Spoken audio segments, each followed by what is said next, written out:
சென்னையில் இருந்து ஆலப்புழா சென்ற ரயிலில் ரகளையில் ஈடுபட்ட இளைஞர்கள் தட்டி கேட்ட பயணியை தாக்கிய புகாரில் போதை இளைஞர்கள் 2 பேர் கைது.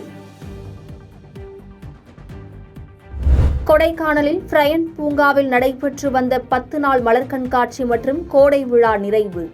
இறுதி நாளில் பல்வேறு கலை நிகழ்ச்சிகள் நடத்தி சிறப்பாக பணியாற்றிய அனைத்து துறை அரசு அதிகாரிகளுக்கு பரிசு வழங்கிய சுற்றுலாத்துறை. 24 ஆண்டுகளுக்கான 100 நாள் வேலை ஊதியத்தை தொழிலதிபர்களுக்காக தள்ளுபடி செய்தவர் பிரதமர் மோடி. இமாச்சல பிரதேசத்தில் நடைபெற்ற தேர்தல் பரப்புரையில் ராகுல் காந்தி விமர்சனம்.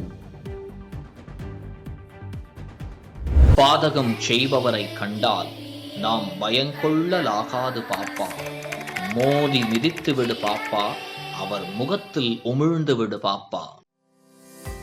அண்மை செய்திகளை உடனுக்குடன் தெரிந்து கொள்ள இணைந்திருங்கள் இயம்நாடு தொலைக்காட்சியுடன்.